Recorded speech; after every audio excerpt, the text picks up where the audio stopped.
Hello everyone. So today we are going to deal the previous topic, that is thyroid gland. In this video we will deal the headings that are arterial supply, venous drainage, lymphatic drainage and applied anatomy. So let's start with the arterial supply. इसमें हम दो main arteries के बारे में पढ़ेंगे, that are superior and inferior thyroid artery. तो इसको हम डायग्राम से सबसे पहले देखते हैं. ये वाला जो होता है this is superior thyroid artery, जो कि फर्स्ट एंटीरियर ब्रांच होता है एक्सटर्नल कैरोटिड आर्टरी का. हम अगर इसको देखें तो वो नीचे की तरफ जाता है, रन करता है डाउनवर्ड और फॉरवर्ड, नीचे जा रहा है और आगे रन कर रहा है. ठीक है.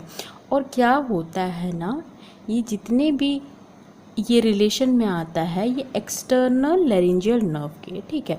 ये ब्रांच होता है, फर्स्ट एंटीरियर ब्रांच होता है एक्सटर्नल कैरोटिड आर्टरी का, रन करता है डाउनवर्ड फॉरवर्ड, और ये जो है रिलेशन में आता है, रिलेटेड होता है एक्सटर्नल लैरिंजियल नर्व के. अब क्या होता है ना, अगल बगल में जितनी भी स्ट्रक्चर्स प्रेजेंट होते हैं उनको ये ब्रांचेस भी देता है. अब आगे की बात करें तो ये जो आर्टरी है वो पियर्स करता है प्री ट्रैकियल फेशिया को, और वो एपेक्स के पास पहुंचता है. एपेक्स तक पहुंचने के लिए एक फेशिया को उसको पियर्स करना पड़ता है, जिसका नाम है प्री ट्रैकियल फेशिया. प्लस क्या होता है, एपेक्स के पास वो जैसे पहुंचता है, ठीक है, वो क्या होता है, डिवाइड हो जाता है दो पार्ट में. ठीक है. अपर पोल पे वो डिवाइड हो जाएगा. सबसे पहला ये एंटीरियर ब्रांच हो गया और ये पोस्टीरियर ब्रांच हो गया. एंटीरियर ब्रांच की अगर हम बात करें तो वो जो है ना यूजुअली डिसेंट होता है एंटीरियर बॉर्डर पे. ठीक है. Descent on the anterior border of lobe, और कंटिन्यू होता है अपर बॉर्डर ऑफ ईस्थमस पे. ठीक है. और एनास्थमोसिस हो जाता है आगे जा कर के अपोजिट साइड से, जो एंटीरियर ब्रांच आएगा सुपीरियर थायरॉयड आर्टरी का, उसके साथ एनास्थमोसिस हो जाता है. अब हम अगर पोस्टीरियर ब्रांच की बात करें, पोस्टीरियर ब्रांच यूजुअली जो है वो भी डिसेंट होता है पोस्टीरियर बॉर्डर के अलोंग.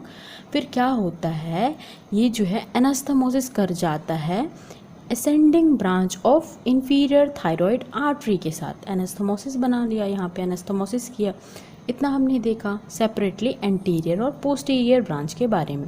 अब चलते हैं इंफीरियर थायरॉयड आर्टरी पे. इंफीरियर थायरॉयड आर्टरी की अगर हम बात करें तो ये जो है वो ब्रांच होता है थायरो सर्वाइकल ट्रंक का, और ये थायरो सर्वाइकल ट्रंक जो है वो अराइज होता है सबक्लेवियन आर्टरी से. ठीक है. अब क्या होता है, जो इंफीरियर थायरॉयड आर्टरी है सबसे पहला तो अपवर्ड जाता है. ठीक है.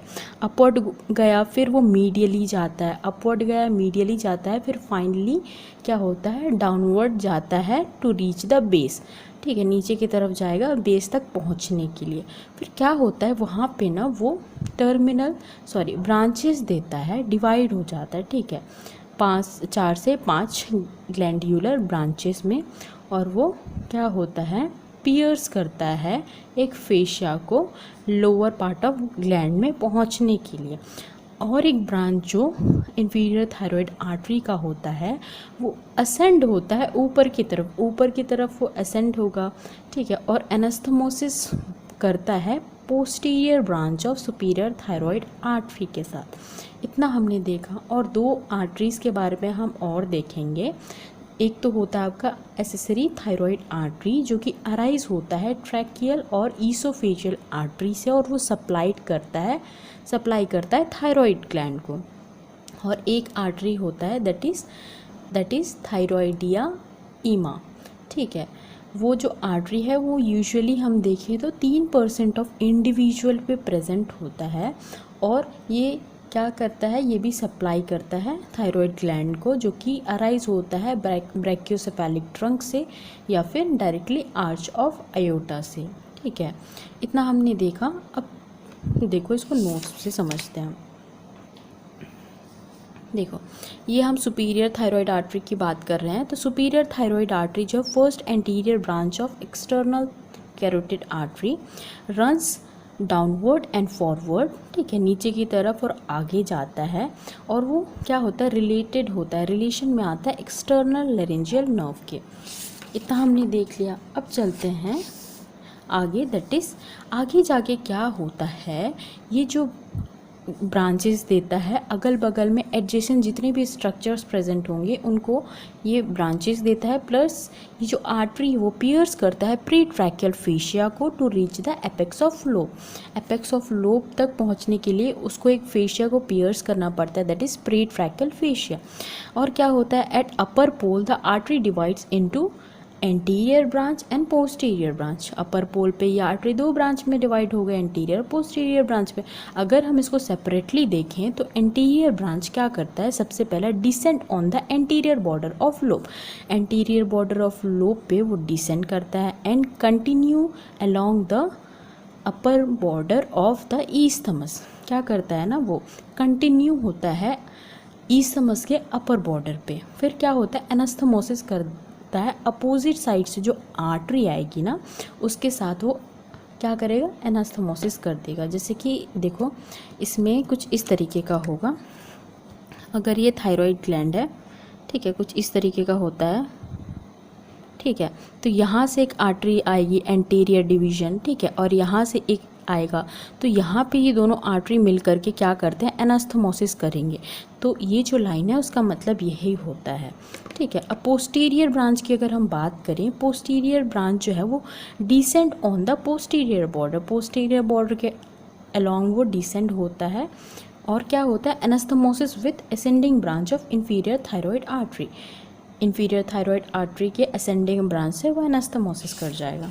अब हम चलते हैं आगे, that is inferior thyroid artery, जिसको हम कहते हैं इंफीरियर थायराइड आर्टरी। बेसिकली ये जो है ब्रांच होता है थायरो सर्वाइकल ट्रंक का, रन्स फर्स्ट अपवर्ड, ऊपर की तरफ पहले जाएगा, फिर मीडियली जाएगा और फाइनली वो डाउनवर्ड जाता है, ठीक है। क्यों डाउनवर्ड जाता है, क्योंकि उसको बेस ऑफ ग्लैंड तक पहुंचना रहता है।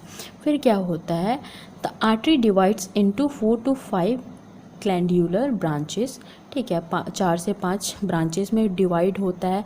प्लस वो पियर्स करता है फेशिया को और separately to reach the lower part of the gland, ठीक है। अब हम देखें तो क्या होता है ना, अब हम इतना तो देख लिए दो मेन आर्टरीज के बारे में। अब हम दो और आर्टरीज के बारे में और पढ़ेंगे। एक तो होता है आपका थायराइड, ठीक है, लोवेस्ट थायराइड आर्टरी कह लो या फिर थायराइड या ईमा आर्टरी कह लो, ठीक है, और एक होता है एसेसरी थायराइड आर्टरी। तो अगर हम इसकी बात करें तो ये 3% ऑफ इंडिविजुअल पे प्रेजेंट होता है और सप्लाई करता है, ये किसको, ये थायराइड को सप्लाई करता है, ठीक है।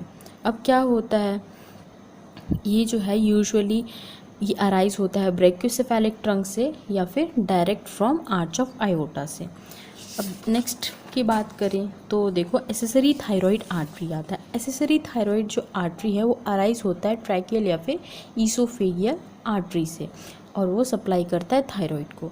अब चलते हैं वीनस ड्रेनेज पे। वीनस ड्रेनेज की अगर हम बात करें तो देखो कुछ इस तरीके का दिखता है। इसमें टोटल हम 4 देखेंगे veins, that is superior, middle and inferior, और एक होता है 4th थायराइड वेन। तो मेन जो है आपके ये 3 होते हैं, सुपीरियर, मिडिल और इन्फीरियर। सुपीरियर की अगर हम बात करें तो देखो क्या होता है ना, ये सुपीरियरली इधर से आ रहा है, ठीक है, ये इधर से ऐसे आ रहा है। तो सुपीरियरली अगर हम बात करें तो ये इमर्ज होते हैं ये वेन सारे अपर पोल पे। फिर क्या होता है, ये एकम्पनीज करते हैं आर्टरी को, that is superior thyroid artery को एकम्पनी करते हैं। फिर क्या होते हैं, ये एंड कर जाते हैं इंटरनल जुगुलर वेन पे। ये इंटरनल जुगुलर वेन है, यहाँ पे वो जाके एंड कर जाते हैं। अब हम चलते हैं मिडिल थायराइड वेन पे। तो यूजुअली देखो ये छोटा होता है लेकिन वाइडर होता है, ठीक है, छोटा होता है, शॉर्ट होता है एंड वाइड चैनल होता है, जो कि इमर्ज होता है मिडिल लोब, ठीक है, मिडिल ऑफ द लोब पे इमर्ज होता है और क्या करता है, डायरेक्टली बहुत जल्दी वो एंटर कर जाता है इंटरनल जुगुलर वेन पे। Soon enters the internal jugular vein. अब हम अगर इसकी बात करें that is inferior thyroid vein, तो ये क्या करता है ना, सबसे पहले जो इंफीरियर थायराइड वेन है वो इमर्ज होता है लोअर बॉर्डर के अलोंग, ठीक है, लोअर बॉर्डर ऑफ ईस्थमस के अलोंग। फिर क्या करता है, वो एक प्लेक्सिस फॉर्म करेगा। ये देखो प्लेक्सिस बना रहा है ना, प्लेक्सिस फॉर्म करेगा। फिर क्या होता है, ट्रैकिया के सामने वो प्लेक्सिस फॉर्म करता है, वो उसके बाद में वो ड्रेन करता है इस पे, that is left brachiocephalic when पे, इस पे वो ड्रेन कर देगा। प्लस क्या होता है ना, देखो इतना हमने देख लिया। अब हम फोर्थ थायराइड वेन की अगर हम बात करें तो वो इसके और इसके बीच में प्रेजेंट होता है, that is middle and inferior thyroid when के बीच में प्रेजेंट होता है। यूजुअली हम देखें तो वो ड्रेन करता है इस पे, that is internal jugular vein पे। इतना हमने समझ लिया। अब हम इसको नोट्स में देखते हैं।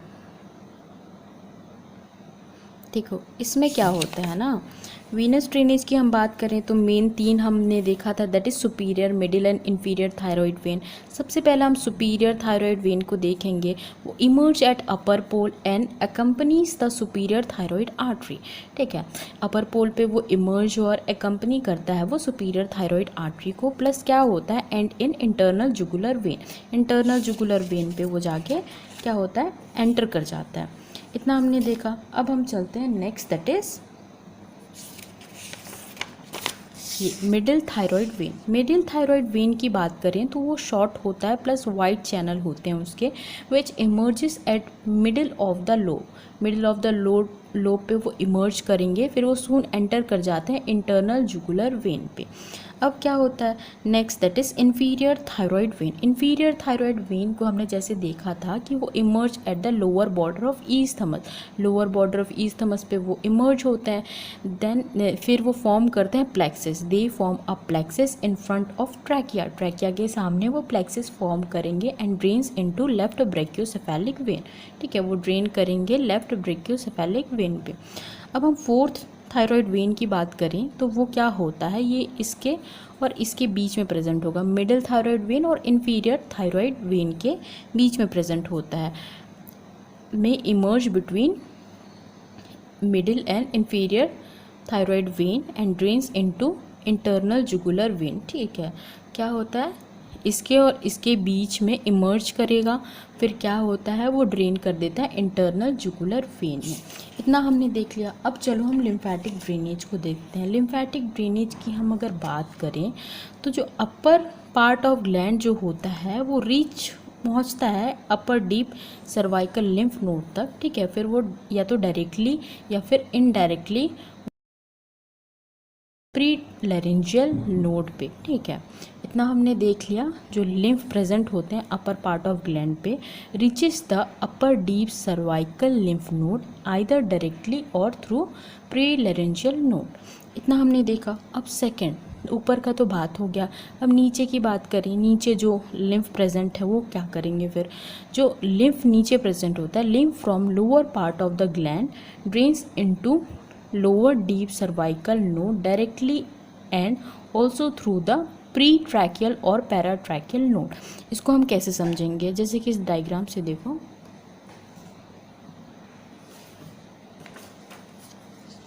देखो ये जो होता है ये आपका हो गया अपर डीप सर्वाइकल लिम्फ नोड। अपर वाले जितने भी इधर वाले पार्ट लिम्फ होंगे वो ड्रेन करते हैं इस पे, और लोअर ऑफ द लोब पे जो प्रेजेंट होते हैं लिम्फ वो ड्रेन करते हैं lower deep cervical lymph node पे। ये कंप्लीट हो गया। अब हम चलते हैं इसके नर्व सप्लाई पे। नर्व सप्लाई की अगर हम बात करें तो ये मेनली जो है ना, नर्व जो है वो डिराइव्ड होते हैं मिडिल सर्वाइकल गैंग्लियन से। ठीक है, और पार्टली वो डिराइव्ड होते हैं फ्रॉम द सुपीरियर और इन्फीरियर सर्वाइकल गैंग्लिया से। ठीक है, मिडिल सर्वाइकल गैंग्लियन से या फिर क्या हो गया, सुपीरियर और इन्फीरियर सर्वाइकल से वो डिराइव्ड होते हैं। और ये यूजुअली देखें तो वासो कंस्ट्रिक्टर होता है। क्लिनिकल एनाटॉमी की बात करें तो इसमें क्या होता है ना, यूजुअली कभी भी स्वेलिंग आती है थायराइड ग्लैंड पे तो उसको गॉइटर कहा जाता है। ठीक है, अगर हम उसको पाल्पेट करना चाहें तो पीछे से बिहाइंड से हाथ रख के कर सकते हैं। अब चलो क्या होता है, अगर क्या हो गया, हाइपर थायरॉयडिज्म हो गया। ठीक है, तो फिर क्या करते हैं ना, थायराइड ग्लैंड को रिमूव करना पड़ता है। अगर थायराइड ग्लैंड को हम रिमूव कर रहे हैं तो उसके साथ साथ ट्रू कैप्सूल जो है उसको भी रिमूव करना पड़ता है। क्यों करना पड़ता है, क्योंकि जो ट्रू कैप्सूल होता है ना तो उसके डीप में प्रेजेंट होता है वीनस प्लेक्सिस, ठीक है, वीनस प्लेक्सिस प्रेजेंट होगा, जो जिसकी वजह से अगर हम उसको रिमूव नहीं करेंगे तो हेमरेज होने का चांसेस जो है वो बढ़ जाता है, ठीक है। इसी वजह से जब भी हम थायराइड ग्लैंड को रिमूव करते हैं तो उसके साथ साथ ये ट्रू कैप्सूल को भी रिमूव करना ज़रूरी है, ठीक है। अब क्या होता है, जब भी हम रिमूव करते हैं ना थायराइड ग्लैंड को, तो सुपीरियर थायराइड आर्टरी को हम लाइगेट करते हैं एक्सटर्नल लेरेंजियल नर्व को बचाने के लिए, ठीक है। Superior thyroid artery is ligated near the gland, ठीक है, नियर द ग्लैंड उसको लाइगेट किया जाता है to save external laryngeal nerve. इतना हमने देख लिया। जैसे कि देखो इस डायग्राम में, अगर हमको किसी भी तरीके का स्वेलिंग अगर हो गया ग्लैंड में तो उसको ग्वाइटर कहते हैं, तो उसको पाल्पेट कैसे करेंगे, तो वो कुछ ऐसे करते हैं, देखो बिहाइंड से, पीछे से हम इसको पाल्पेट कर सकते हैं, ठीक है।